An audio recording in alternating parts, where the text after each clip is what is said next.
Statements हम Trump साहब की देख रहे हैं और स्टार कार्मर साहब की आज जो प्रेस कॉन्फ्रेंस थी उसने बड़ी चीज़ें वाजे कर दी कि इत्तेहादियों ने बिल्कुल साथ छोड़ दिया डोनाल्ड ट्रंप साहब का। दूसरी तरफ ट्रंप साहब ऐलान करते हैं कि हम किसी वक्त भी जंग से निकल सकते हैं। ये उनके वाइस प्रेसिडेंट ने भी बोला, जेडी वेंस ने भी, और उसके बाद वो कहते हैं हमने तो अपना हदफ हासिल कर लिया। कभी उनका हदफ सुप्रीम लीडर की चेंज करने की बात थी, यानी रेजिम चेंज कर दी, कभी उनका हदफ एटमी तवानाई से दूर रखना ईरान को या एटम बम बनाने के हसूल के हवाले से बात होती है। क्या लगता है आपको कि इस वक्त इस मजदार में वो अपने इत्तेहादियों के साथ अकेले खड़े हैं और उसके बाद वो कहते हैं हुर्मत से जिसने तेल लेना ले जाके? रजा भाई, असल में ये जो अमेरिका के 3 बड़े ऑब्जेक्टिव थे, डीकैपिटेशन, डीवेपनाइजेशन और डिसमेंटलिंग द रिजीम, उसमें डीकैपिटेशन किसी हद तक तो धोखे से उन्होंने कर लिया, लेकिन उसके असरात फिर नजर नहीं आए। न उससे डिसमेंटल हुई रिजीम और न डीवेपनाइज हुआ ईरान, बट रादर जो खुद असेसमेंट है इजराइल की और अमेरिका की कि 4000 मिसाइलों में से उन्होंने अभी सिर्फ 1200 बैलिस्टिक मिसाइल्स का इस्तेमाल किया है, जबकि ड्रोन्स की तादाद उनके पास 50,000 से जायद अब भी मौजूद है। तो इस सारी सूरत हाल में जो ऑब्जेक्टिव थे वो तो हासिल नहीं कर पाए। जंगों के अंदर हमेशा हम ये देखते हैं कि किसने क्या हुसूल किया है, यानी हासिल क्या किया है, उसके सियासी मकासद क्या थे। अमेरिका के जो सियासी मकासद थे वो उन्हें हासिल इनफैक्ट नहीं हुए। जो रिजीम चेंज या अपना पसंदीदा बंदा किसी की पोजीशन पे बिठाने का जो अज़म था वो नाकाम नजर आया। रादर जो 3D पॉलिसी है ईरान की, जिसमें हमने देखा कि उन्होंने डीऑक्सीजनाइज कर दिया, कट ऑफ करके लॉजिस्टिक्स को डिसमेंटल कर दिया, उन्होंने खिते के अंदर जो मिलिट्री इंफ्रास्ट्रक्चर था अमेरिका का और डिस्पर्स कर दिया उनके मिलिट्री एसेट्स को। They move from Middle East to Greece and from Greece to Diego Garcia. तो लिहाजा इस सारे मुद्दे में जो अमेरिका को हासिल हुआ वो 3 C's हैं, यानी confusion, cracks in the alliance और curse from all over the world. इस सारी सूरत हाल में जो एक चीज उभर के हमारे सामने आई वो अनप्रिडिक्टेबिलिटी थी प्रेसिडेंट ट्रंप की, और उनकी उसके ऊपर जो प्रिडिक्शन आप लगा सकते हैं वो यही कि वो अनप्रिडिक्टेबल है। लेकिन अमेरिका इतना ब्लीड हो चुका है, जो हम सबका ख्याल था शुरू में, कुछ पाकिस्तानी एनालिस्ट समझते थे कि वो अमेरिकन मिलिट्री माइट बहुत ज्यादा है और ईरान और उसकी रेजिस्टेंट फोर्सेस डीकैपिटेशन की वजह से कमजोर हो गई हैं तो वो फाइट बैक नहीं कर सकेंगी। पहले दिन से हमारा ख्याल ये था, और जो स्ट्रेटेजिस्ट थे लाइक पारावीन साइनी, जॉन मीरशाइमर, स्कॉट रीटर वगैरह, कि अमेरिका ब्लीड होगा और इस हद तक ब्लीड होगा कि वो नेक्स्ट वॉर अफोर्ड नहीं कर पाएगा। और मेरा तो ख्याल ये है कि अगर फर्दर अमेरिका इसको कंटिन्यू करता है तो फिर जो वेस्टर्न हेमिस्फीयर है, जिसपे मोनरो डॉक्ट्राइन 1823 में आया, जिसको अब डोनरो डॉक्ट्राइन कहा जाता है, वहां भी अमेरिका का इन्फ्लुएंस इरोड हो जाएगा। तो अब तो सवाल, आखिरी बात, अब तो सवाल ये पैदा होता है कि क्या अमेरिका जो अपनी मिलिट्री बेसिस एंड इंफ्रास्ट्रक्चर को और एसेट्स को नहीं सिक्योर कर सकता, तो वो क्या अरब वर्ल्ड की और फार ईस्ट एशिया में जापान, साउथ कोरिया, फिलिपाइन और थाईलैंड की जो सिक्योरिटी है उसको गारंटी करेगा? मेरा ख्याल है एक खला पैदा हो गया है, एक नए सिक्योरिटी स्ट्रक्चर की जरूरत है, जिसमें पाकिस्तान, तुर्की, इजिप्ट, सऊदी अरब और इवन ईरान ये मिलकर बैठेंगे और नया सिक्योरिटी स्ट्रक्चर तरतीब देंगे। डॉक्टर साहब, ये बताइएगा कि स्टेट ऑफिस की जो तर्जुमान थी उन्होंने कहा कि ये पैसा रिकवर करने के लिए, जंग का खर्चा लेने के लिए अरब स्टेट्स के हवाले से भी उन्होंने बात की कि उनसे लिया जाएगा। हमने गल्फ वॉर, पहले जो कुवैत और इराक जंग थी उसमें भी देखा था कि उसका सारा मलबा और ख़र्चा जो था वो अरब कंट्रीज़ पे डाला गया था। क्या इकॉनमी की हालत है इस वक्त गल्फ कंट्रीज़ की, और क्या आपको फर्दर अगले 2-3 साल में उनकी इकॉनमी की पोजिशनिंग नज़र आ रही है? बेटर हो चुकी है जी इकॉनमी। आप देखिए कि यूएई, स्पेशली बहरीन और कुवैत, यूएई के मार्केट से तो 125 बिलियन डॉलर्स जो है वो निकल गए हैं। उसके अलावा डिस्ट्रक्शन अलग है, और जो कॉन्फिडेंस होता है इन्वेस्टर का कि पीसफुल जगह है तो यहाँ पे जाके इन्वेस्टमेंट करनी चाहिए, वो मेरा ख्याल है अगले 10 सालों में भी नहीं आना। चाइना के अंदर 2025 में जो फॉरेन डायरेक्ट इन्वेस्टमेंट थी वो तकरीबन 3 गुना ज्यादा थी इंडिया के मुकाबले में। हालांकि चाइना डेमोक्रेटिक नहीं है, इंडिया डेमोक्रेटिक भी था, अमेरिका का अलाय भी था। मेजर रीजन ये था कि चाइना मोर स्टेबल है, पीसफुल है एज कंपेयर टू इंडिया।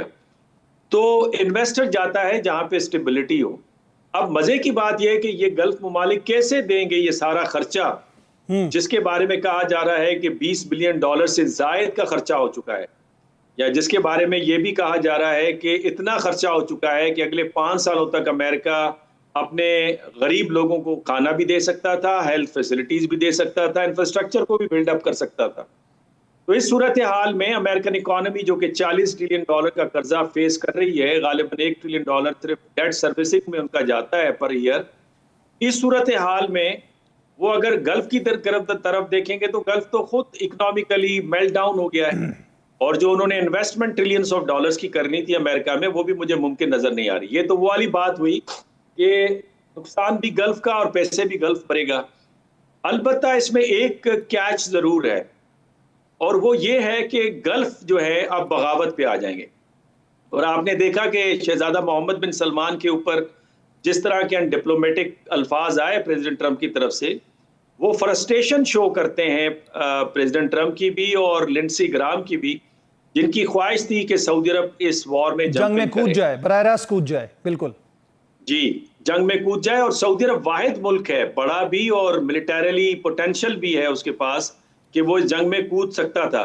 लेकिन यहाँ पे जो पाकिस्तान की सफारतकारी थी उसने कमाल किया, प्रैग्मेटिज्म का इजहार किया, और आपने देखा कि सऊदी अरब ने स्ट्रेटेजिक रेस्ट्रेंट को शो किया, और फिर ईरानियों ने भी उसके रिस्पेक्ट में सऊदी अरब पे सवाए प्रिंस सुल्तान एयरबेस के अलावा कहीं अटैक नहीं किया।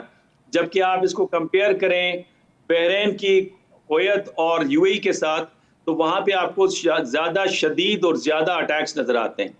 अंतर की खबर यह है कि सऊदी अरब गालिबन गारंटी मांग रहा है थ्रू पाकिस्तान और डायरेक्ट बातचीत करके भी ईरान के साथ कि वो फर्दर कभी अटैक नहीं करेगा।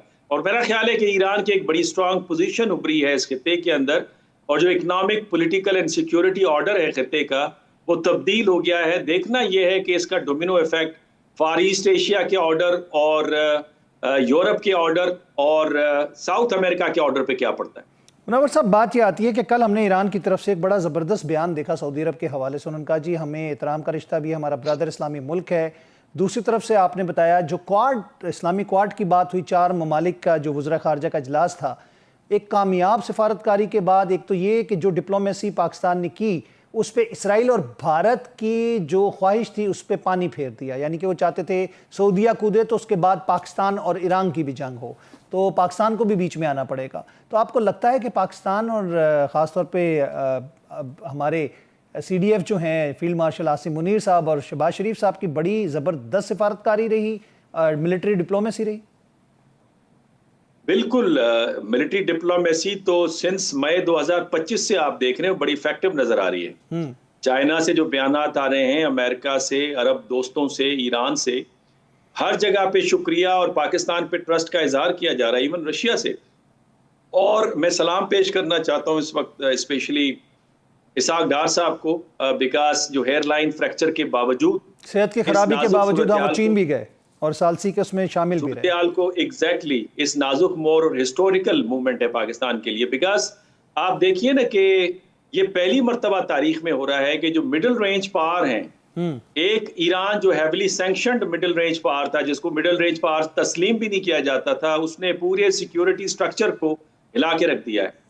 और दूसरा मिडिल रेंज पावर जो पाकिस्तान है, जिसके असली दुश्मन इजराइल है, इंडिया है, यहाँ से अफगानिस्तान से हमले हो रहे हैं, इकोनॉमिक प्रॉब्लम्स, पॉलिटिकल इश्यूज हमारे सामने, उसके बावजूद भी जो पॉलिटिकल बेल आउट लेके दे रहा है वो अमेरिका को पाकिस्तान लेके दे रहा है, और पाकिस्तान की एक तारीख भी अमेरिका को बेल आउट करने की। और तीसरा जो इकोनॉमिक बेल आउट है वो एक मेजर पावर जो कि सुपर पावर में तब्दील होने लगा है, वो है चाइना। तो अमेरिका जो दुनिया को बेल आउट करता था इकोनॉमिकली, पॉलिटिकली एंड मिलिटरीली, आज उसको बेल आउट की जरूरत पड़ी है 2 मिडिल रेंज पावर से और एक मेजर पावर से सिस्टम के। तो ये एक बहुत बड़ी तब्दीली है। और दूसरा, पाकिस्तान की जो पॉलिसी है ना, बड़ी प्रैग्मेटिक नजर आई आपको। एक तो टाइट रोप पे थी, स्लिपरी स्लोप पे थी, बिकॉज ये जो क्वाड की मीटिंग हुई है, इन सारे ममालिक के अपने अपने अंडरस्टैंडिंग है और अपने अपने मफादात भी हैं। इनको एतमाद में लेना, और फिर ईरान को एतमाद में लेना, फिर चाइना और अमेरिका को, रशिया को एतमाद में लेना, ये किसी के बस की बात नहीं है। और ये पाकिस्तान की जो अहमियत है, जो पाकिस्तान के लिए हमेशा कहा जाता था कि जनाब इस 3 लैंड मासेस में अगर कोई पावर है तो वो पाकिस्तान है। और पिवोट है तो वो पाकिस्तान है, जिसमें यूरेशिया, वेस्ट एशिया और साउथ एशिया। और आज आपने परवीन साइनी की वो ट्वीट देखी है, थोड़ी देर पहले उन्होंने की है।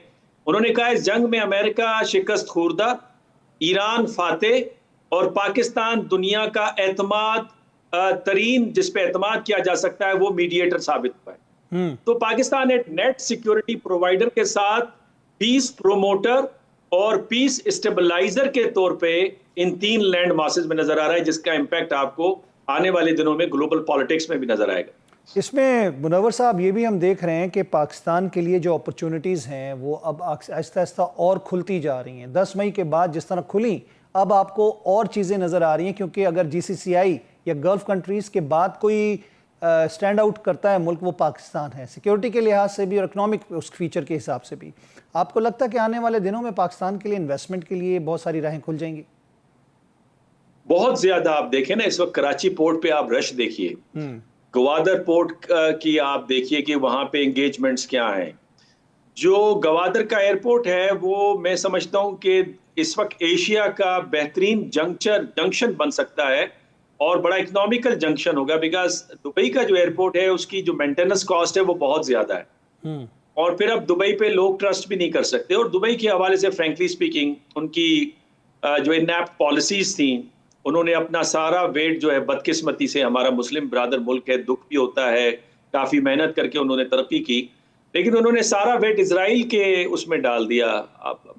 मिसाल के तौर पे 3 साल पहले दुबई और इजराइल के दरमियान में 0 फ्लाइट थी। आज इजराइल और यूएई के दरमियान में 150 फ्लाइट है पर वीक।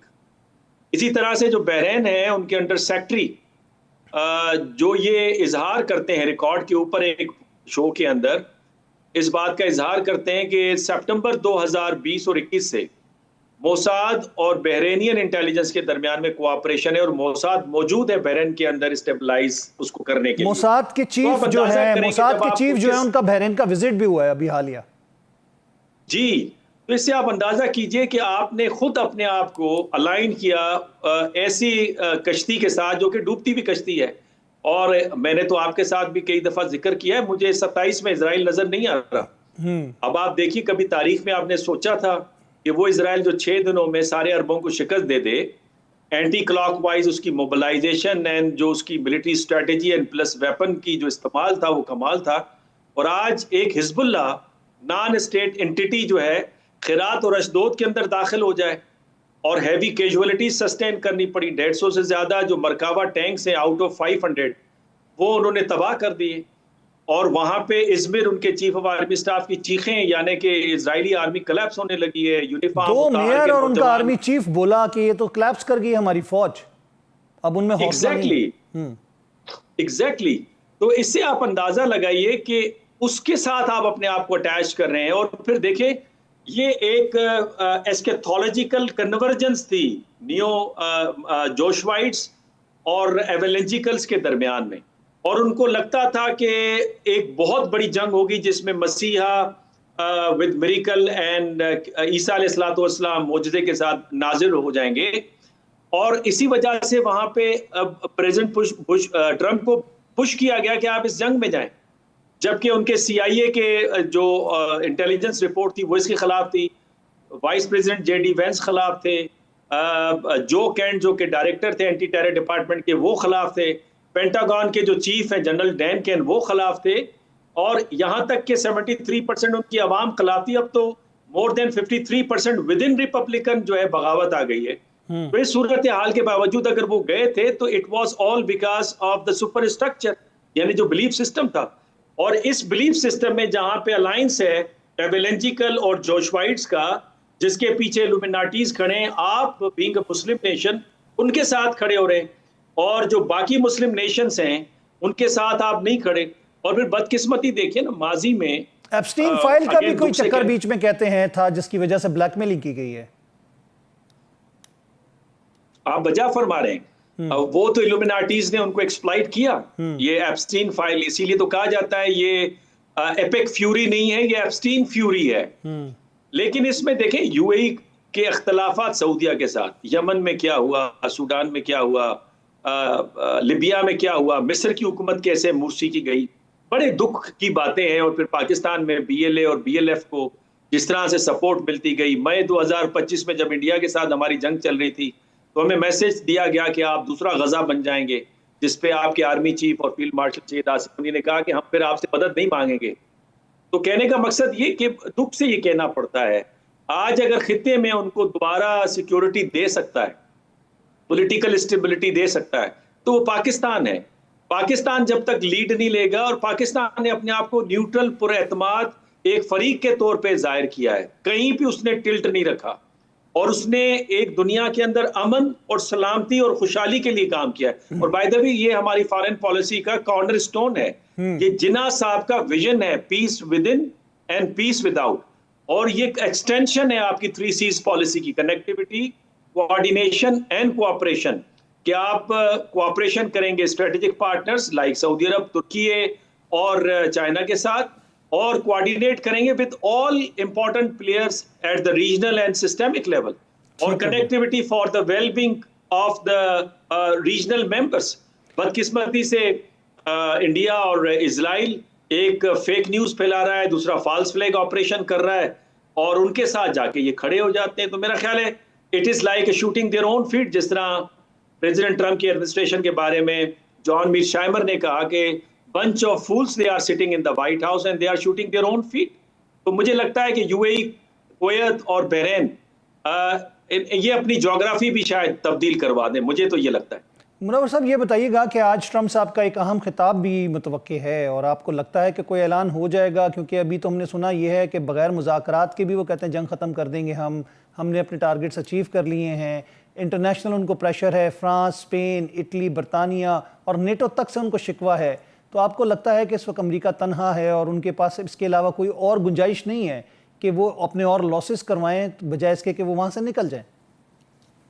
रजा साहब, आपने बिल्कुल बजा फरमाया, अमेरिका तनहा है। अमेरिका का एक साथी इजराइल, जिसका अभी जिक्र किया, वो तो एग्जॉस्टेड है। दूसरे जो अरब साथी हैं वो तो वॉर में या तो शिरकत नहीं करना चाहते हैं, या जिन्होंने साइड लिया उनकी कोई हैसियत ही नहीं है। यूरोप जो है वो उनसे अलग होकर खड़ा हो गया है, बिकॉज मैं ये समझता हूं कि यूरोप ने अपना पोल बना लिया है फ्रांस की लीडरशिप में, और उनके इख्तलाफात आपको याद होगा G7 में, गजा वॉर के ऊपर, यूनाइटेड नेशन की रिस्ट्रक्चरिंग के ऊपर, यूक्रेन के ऊपर, और अब ईरान की जंग के ऊपर खुल के सामने आ गए। और अब तो प्रेसिडेंट ट्रंप ने कहा नेटो हम छोड़ देंगे। तो क्या जो नेटो, अगर अमेरिका चला जाता है, जो हमारे पास अंडरस्टैंडिंग है कि नेटो फिर लिटरली रहेगी नहीं, तो मेरा ख्याल है कि कनाडा उसमें शमूलियत अख्तियार कर रहा है, और आज उसने एक दरख्वास्त दे दी है कि यूरोपियन यूनियन का उसे मेंबर बनाया जाए, और यूरोपियन यूनियन अपना एक सिक्योरिटी स्ट्रक्चर मुरतब करेगी। तो ये पोल एक अलहदा पोल के तौर पे उभरा है। इस सारी सूरत हाल में पाकिस्तान और चाइना ने बड़े खूबसूरती से एक फेस सेविंग दी है, एक वे आउट दिया है अमेरिका को, उसको चाहिए भी था।